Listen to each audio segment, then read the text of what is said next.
Muy buenas tardes. ¿Se me oye?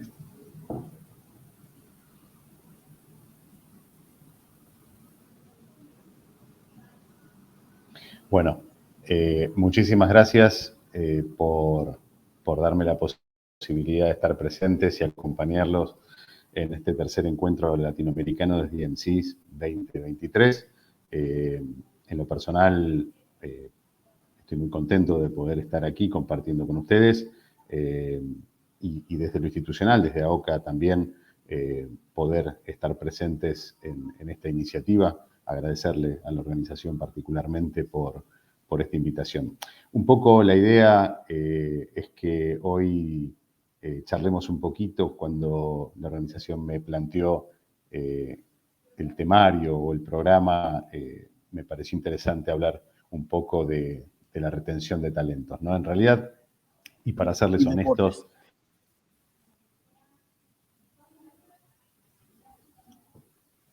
ahí se cortó un poquito, no sé, Mauricio, si estamos ok.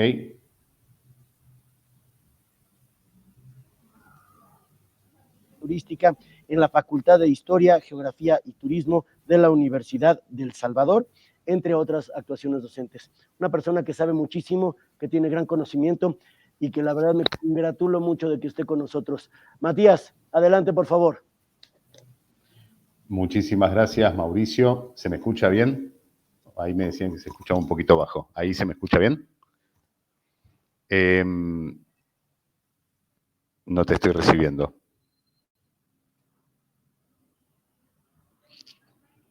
A ver, ahora me acerco un poquito el micrófono. Muchísimas gracias por la presentación, Mauricio.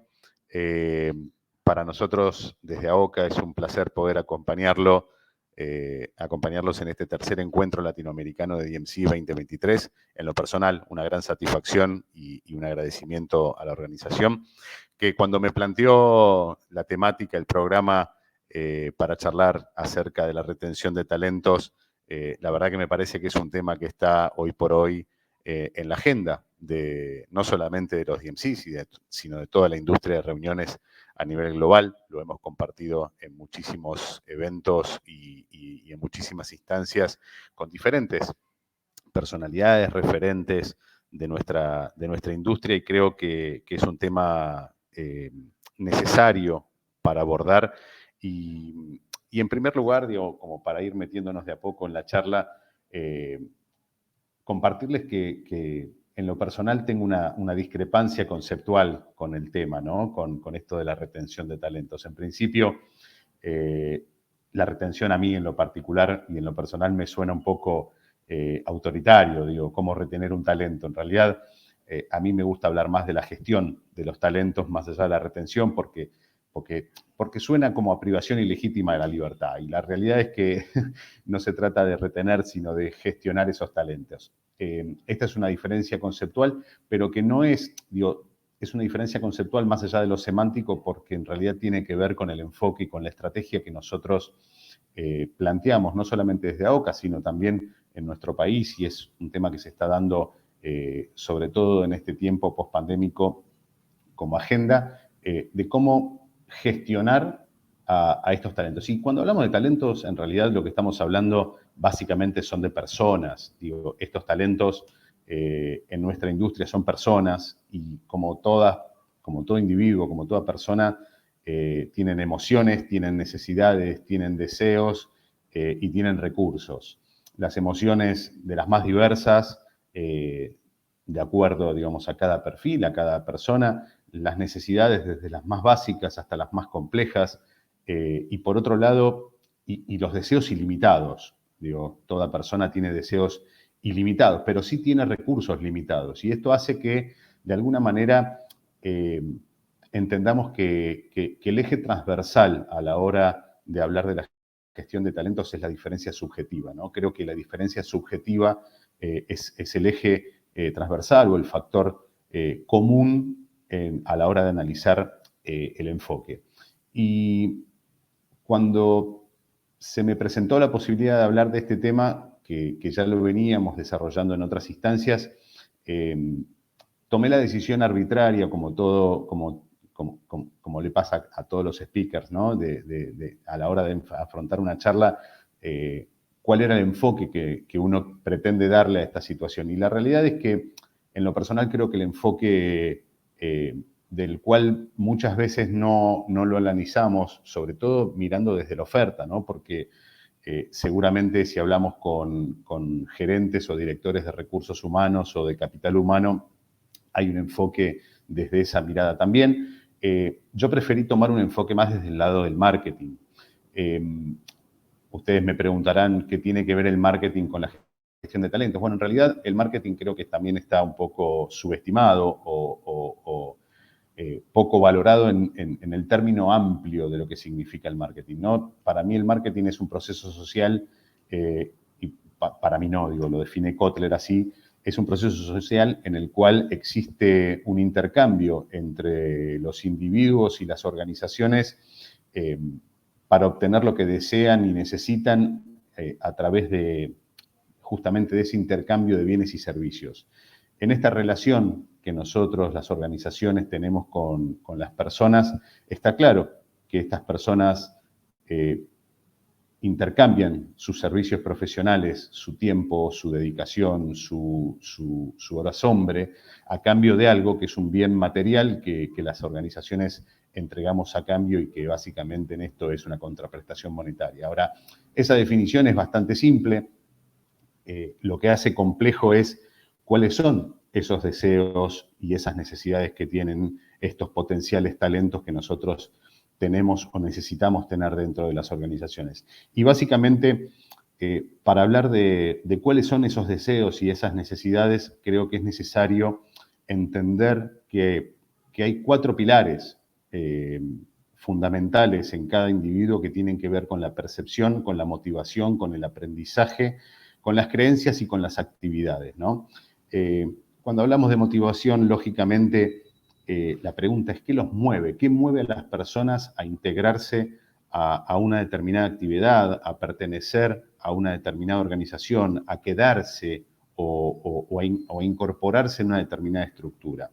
Y creo que muchas veces las organizaciones nos cuesta identificar qué es lo que mueve a esas personas a querer sumarse a un equipo de trabajo. Por otro lado, la percepción, que es otro de los pilares, está referido a qué perciben esas personas a la hora de sumarse a una iniciativa como la que nosotros podemos ofrecer. Digo nosotros en tanto una asociación profesional, un DMC, un PCO o cualquiera de las empresas o organizaciones que forman parte de la cadena de valor de nuestra industria.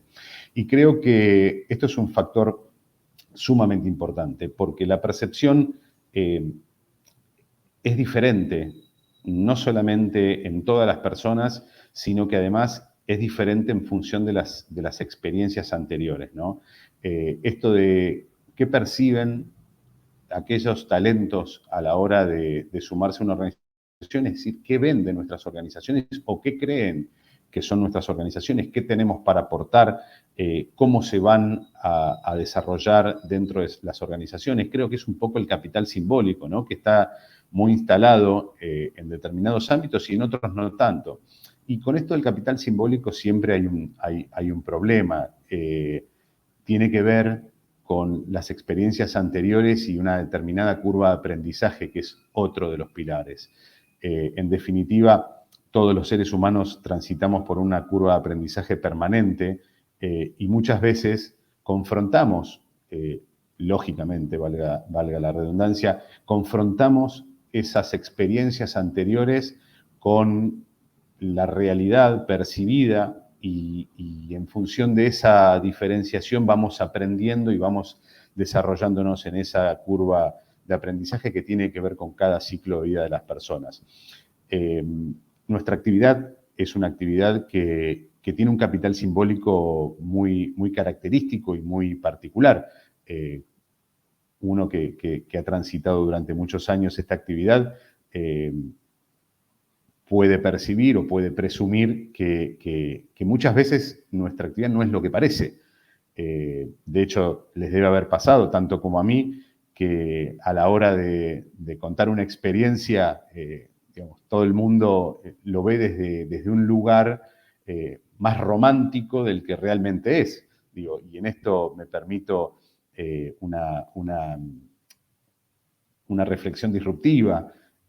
Muchas veces vemos con cierto glamour una actividad que detrás de escena requiere mucho sacrificio, requiere mucha adrenalina, mucha presión, mucha dedicación, sobre todo en tiempos, en horas, en esfuerzo físico, que visto desde afuera parecería color de rosa y cuando uno tiene la posibilidad de estar desde adentro no es lo que parece. Lo mismo pasa con los viajes. Me encantaría viajar como vos, me han dicho más de una vez, y la realidad es que cuando uno tiene que viajar en este contexto y el viaje forma parte de la profesión, las cosas son distintas.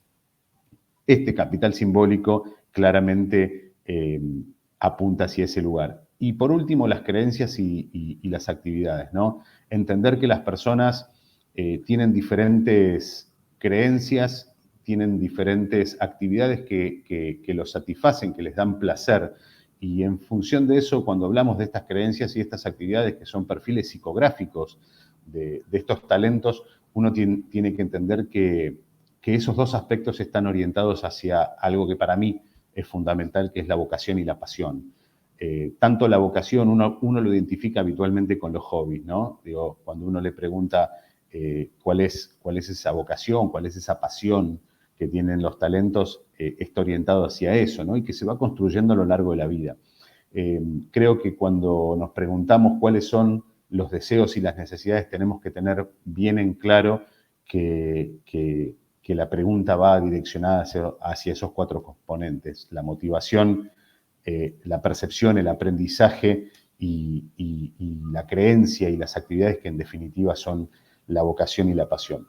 Ahora bien, hasta acá todo muy fantástico, todo muy lindo, pero a nosotros en nuestra actividad y un poco el desafío de esta charla es analizar cómo gestionar esos talentos. Y creo que para nosotros, o para mí en lo personal, analizar esto sin mencionar la pandemia es un error conceptual. Digo, la pandemia para esta industria ha sido un factor de quiebre. Un factor de quiebre que me parece que lo que puso sobre la mesa es una diferenciación entre la inercia y la nueva realidad. Y con esto a mí se me ocurrían algunas reflexiones. Digo, la primera es que nuestra industria se recupera porque la necesidad de los clientes sigue latente.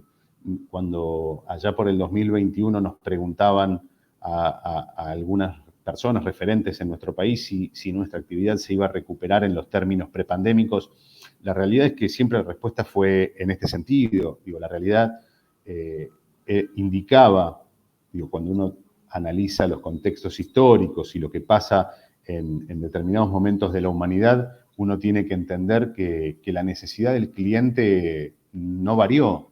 Digo, la necesidad de encontrarnos cara a cara, la necesidad de un encuentro comercial como son las exposiciones, las ferias, o un encuentro profesional con colegas cara a cara como son los congresos, o mismo los viajes de incentivos o las reuniones corporativas. Digo, eso no cambió porque la necesidad del cliente no cambió. Lo que sí cambió, y esto me parece que es un poco esto de la inercia versus la realidad, es que la cadena de valor se resintió a niveles nunca antes vistos. Y cuando hablamos de la cadena de valor, a mí me gusta hacer un párrafo aparte, un paréntesis, porque estamos acostumbrados a hablar de la cadena de valor en tanto oferta de servicios. Y cuando hablamos de oferta de servicios, no es un error, todo lo contrario, hablamos de cómo se resintieron esa cadena de servicios en tanto proveedores de servicios que habitualmente son fácilmente identificables en nuestra actividad. Lo que nunca reparamos o muy pocas veces nos paramos a pensar es cómo se resintió el principal proveedor de servicios de esta actividad. Seguramente no tengo la oportunidad de verle las caras, pero seguramente en este momento muchos de ustedes estarán haciendo una expresión porque muchas veces nos ponemos a pensar en esta cadena de servicios y en los proveedores sin tener claro o sin reparar en que el principal proveedor es ese talento humano. Nuestra actividad no se sostiene ni puede ser exitosa sin esos talentos que le otorgan ese valor diferencial, ese capital, ese valor agregado, ese capital a nuestra actividad. Y en ese sentido creo que lo que reflejó la pandemia es justamente esto. Hemos perdido muchísimos prestadores de servicios, se ha resentido la cadena de valor, pero la principal pérdida que ha tenido nuestra actividad y que hoy por hoy la seguimos sufriendo ha sido la pérdida de estos talentos, de estos recursos que no hemos podido gestionar y mucho menos retener, porque no se puede gestionar lo que no se tiene. Y lo que pasó en la pandemia fue justamente que nosotros no pudimos dar respuesta porque nuestra actividad no estaba habilitada en muchísimos países de Latinoamérica, a nivel global también, pero digo, sobre todo en muchos países de Latinoamérica, no pudimos sostener algo que para mí es esencial, que es esto de la necesidad, ¿no? Digo, entender que esos talentos tenían la necesidad de subsistir y que han tenido que tomar una drástica decisión de elegir entre su vocación y su sustento, ¿no? Y creo que eso ha sido, digamos, sin lugar a dudas, la pérdida más significativa en términos cuantitativos y cualitativos que ha tenido nuestra actividad. Ahora, en función al concepto de la charla de qué estrategia uno debe llevar a cabo para gestionar estos talentos hoy y en la pospandemia y recuperando la actividad en los volúmenes prepandémicos, sobre todo por esto de que nuestra industria se recupera porque el cliente necesita que la industria funcione. Creo que lo primero que me viene a la mente y vuelvo sobre los ejes del marketing es volver a segmentar en un nuevo contexto. Creo que todas las organizaciones necesitan volver a segmentar sobre todo a esos potenciales talentos, los que pudimos gestionar y no retener, sino contener, y segmentar muy bien a los nuevos perfiles o los nuevos talentos que necesitamos sí o sí incorporar. Y que además de incorporar necesitamos inducir, necesitamos capacitar y necesitamos sobre todo profesionalizar. Sobre todo porque creo que en esta actividad donde no tenemos mucho margen de maniobra porque es una actividad que tiene ciertos ritmos y ciertos tiempos, no nos permite tener tiempos de inducción o de adaptación como en otras actividades que tal vez puedan ser un poquito más o menos virulentos o menos agitados. Creo que nuestra actividad requiere una cierta inducción y una cierta profesionalización en el cortísimo plazo, y eso hace que nosotros tengamos que, en primer lugar, segmentar muy bien cuáles son esos perfiles. ¿Por qué? Básicamente porque esos perfiles tienen diferentes deseos y diferentes necesidades, tienen diferentes emociones, tienen diferentes motivaciones, con lo cual la primera estrategia es segmentar a esos perfiles. Creo que en el 80% de esos perfiles son perfiles que están enfocados en el cumplimiento de tareas operativas. Ahora, creo que este desafío de entender que esa inercia que veníamos teniendo como actividad ya no la tenemos y que ahora no solamente hay que contener a los que quedaron, sino también seducir a nuevos perfiles. Y en esto de la seducción, en el término positivo de la palabra, tiene que ver con volver a ser sexy a una actividad que tal vez lo era y que después de la pandemia dejó de serlo porque fue un punto de inflexión y que hoy, frente a perfiles que ni siquiera vienen de esta actividad, hay que atraerlos a nuestra actividad. Creo que nuestra industria necesita segmentar de base cuáles son esos perfiles y qué necesidades o qué deseos o qué aspiraciones tienen. En segundo lugar, creo que es necesario priorizar a las personas, a los individuos como talento sine qua non dentro de la cadena de valor. Esto que les decía recién. No podemos entender y con esto hago una crítica positiva y constructiva hacia el seno de nuestra actividad. Creo que en la gran mayoría de los países de Latinoamérica el talento humano nunca fue prioridad a la hora de costear un evento o hacer un presupuesto para la realización de un evento. Digo, siempre han tenido una participación marginal esos talentos dentro de un presupuesto de un evento, y creo que esto dice mucho. Creo que tenemos que ser lo suficientemente autocríticos como actividad y darnos cuenta que además de transmitir esta pasión y fortalecer esos aspectos que motiven y que seduzcan a esos perfiles, también tenemos que ser conscientes y coherentes a la hora de presupuestar a estos recursos dentro de esta cadena de valor, porque en definitiva son un pilar fundamental para las organizaciones y para la prestación de servicios. Alguien decía por ahí que no hay amor sin presupuesto. Bueno, esto es lo mismo. Podemos tener mucha pasión, pero la sustentabilidad no solamente es ambiental, no solamente es social, sino que además es económica. Y por otro lado, volver a ser una actividad atractiva, pero de verdad, atractiva en el sentido de que pueda atraer perfiles que no son solamente perfiles inherentes a nuestra actividad, sino perfiles afines desde lo profesional a nuestra actividad.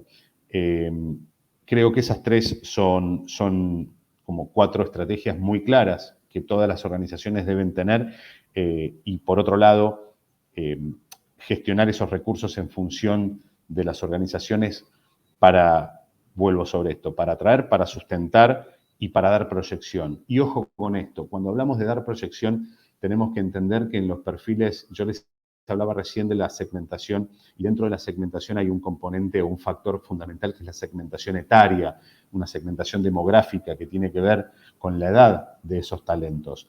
Es una realidad en la Argentina, pero creo que no me equivoco si la extiendo hacia otros países de Latinoamérica. En los perfiles operativos, nuestra actividad necesita de personas o de individuos que tengan una cierta franja etaria. Creo que la gran mayoría de las organizaciones hoy están gestionadas por generaciones, y me incluyo, que no tienen nada que ver con esas nuevas generaciones que tienen otro concepto de la proyección. Me acuerdo, y esto es una experiencia personal, cuando a mí me tocó introducirme en esta actividad y formar parte de la experiencia organizacional, uno proyectaba su carrera profesional con un cierto criterio. Hoy los jóvenes entienden la proyección desde otro lugar, y creo que no nos tenemos que sentir mal ni ponernos colorados o sonrojarnos a la hora de entender que esa proyección tiene diferentes alcances, diferentes percepciones. Por eso vuelvo sobre el concepto de la percepción. La proyección en nuestras generaciones indica o implica una cierta lógica, un cierto capital simbólico que hoy las generaciones no tienen, o por lo menos no es de la misma forma. Entonces, entender cuál es esa necesidad, cuál es ese capital simbólico de la proyección y ofrecerles esa proyección a los perfiles, a los talentos, me parece que es una clave central. Nosotros, y esto un poco quería hilar esta charla con la experiencia de AOCA, y ahora sí me permito compartirles una experiencia desde nuestro país. Y sí voy a compartir pantalla, así podemos hacerlo un poquito más claro. Si me dan un segundo, paso a compartir. No sé si lo logran ver.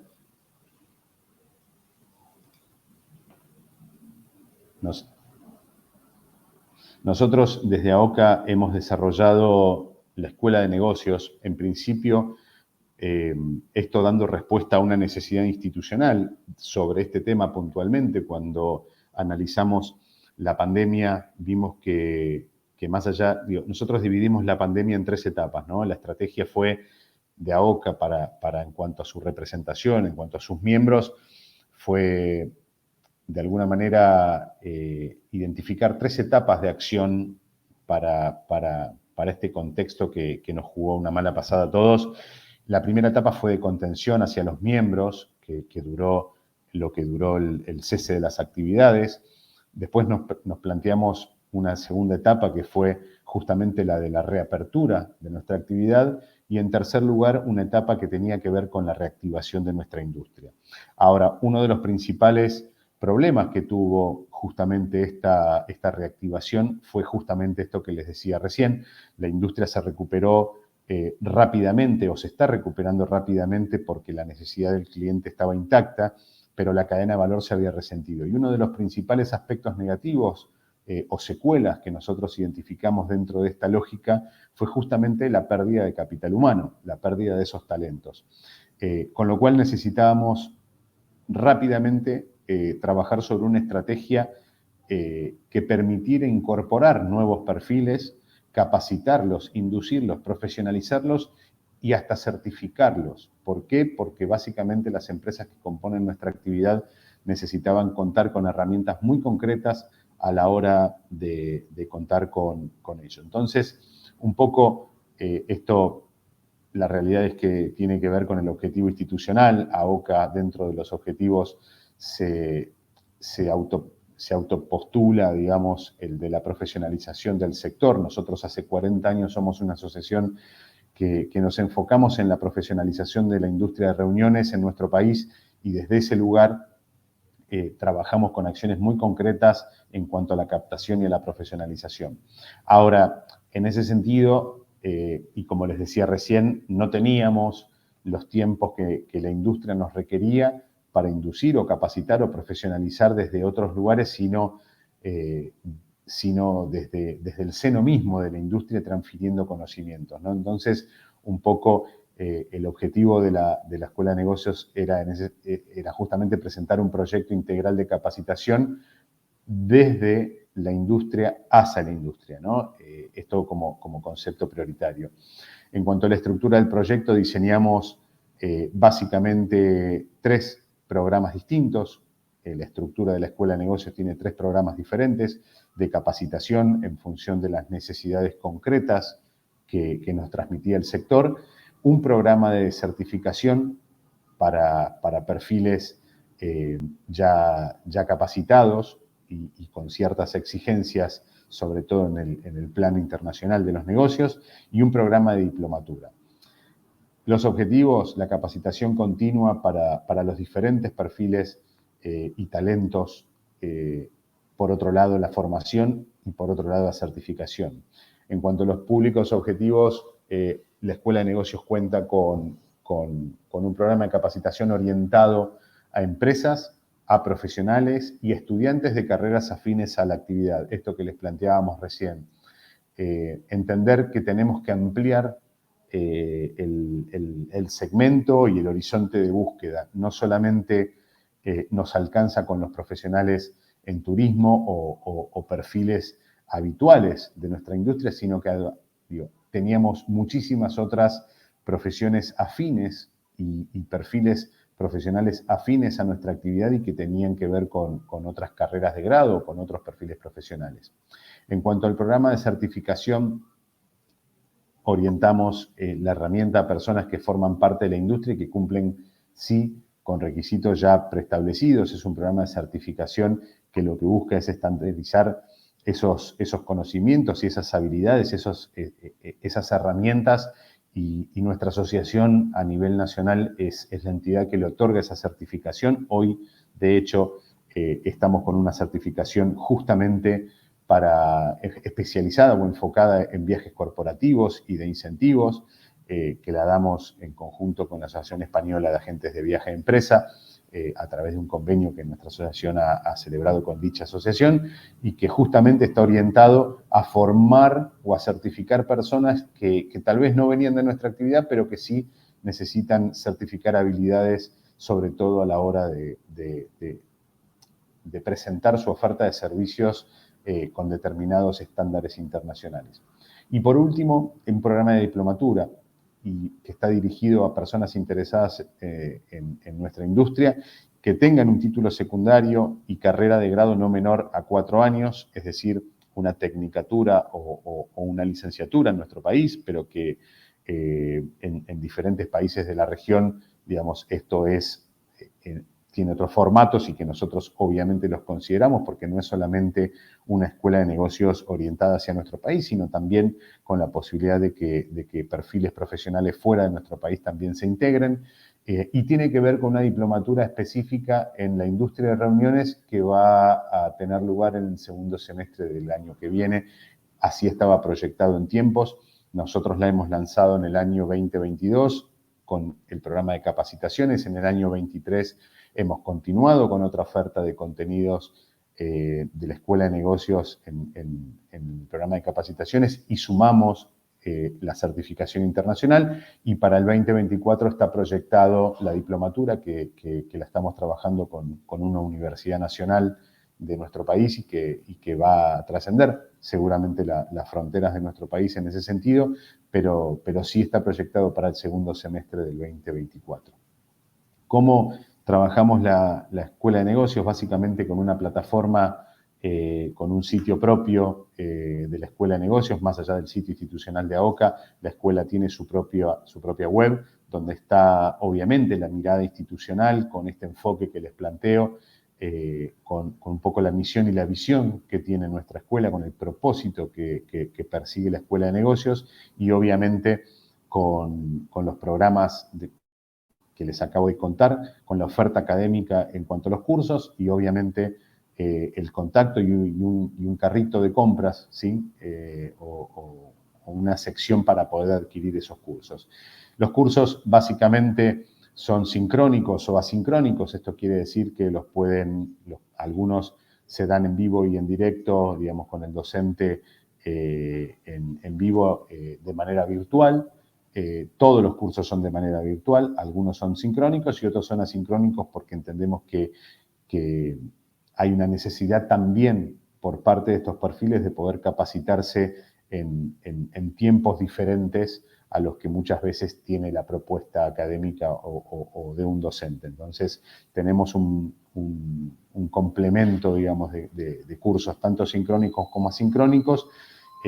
Y la realidad es que la experiencia tanto en el 2022 como en lo que va del 2023 nos marca que tanto uno como otro son sumamente atractivos. Así que nada, básicamente esto que les acabo de compartir, más allá de invitarlos a navegar el sitio de la Escuela de Negocios, creo que tiene que ver con un poco con reflejar esa iniciativa y que me parece que da respuesta a lo que para nosotros desde lo institucional, desde AOCA, es una herramienta y es una estrategia orientada a esa gestión de talentos, en tanto entendemos que muchos de estos talentos que nosotros necesitamos atraer, seducir y convocar, además de atraerlos y de seducirlos y de convocarlos, tenemos que dar herramientas complementarias y concretas para su profesionalización, para su capacitación, para su inducción y obviamente para su proyección profesional. Muchísimas gracias.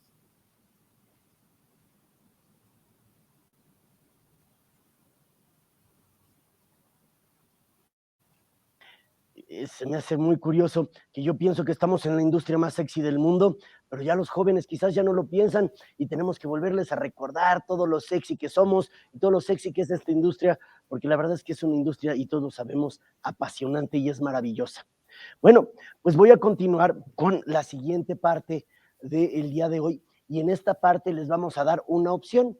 Les vamos a dar la opción de que se queden en una ponencia con, vaya, es una doctora espectacular y es la mejor tipo de doctoras porque lo que cura es la ignorancia. La doctora Elda Laura Cerda nos va a ayudar a los que tenemos que reafirmar un poquito más los conocimientos, o los que estamos empezando en esto, queremos contratar un DMC, podemos entrar a esta sesión, pero también tenemos un dulce para ustedes, porque si lo que queremos es proponer, si lo que queremos es interactuar, podemos también entrar a las mesas de trabajo.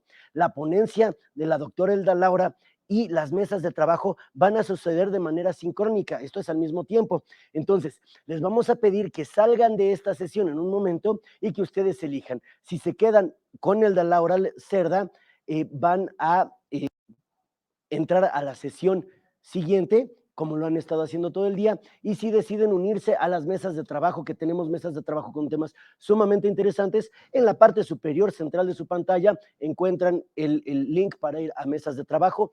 Una vez entrando al ambiente de mesas de trabajo, van a ver las diferentes mesas de trabajo con sus diferentes temas y ustedes tienen que darle clic a la mesa en específico a la que quieren participar y de la que quieren ser parte. ¿Ok? Si quedó entendido, les vamos a dar unos segundos para que escojan su sesión, salgan de esta y yo en un segundo más presento a Elda Laura Cerda para los que se quieran quedar conmigo. Así es que los invitamos a salirse y en unos segunditos volvemos a hablar. Los que se quedan con la sección de Elda Laura, las que no, me ha dado mucho gusto estar con ustedes y los dejo en las mesas de trabajo.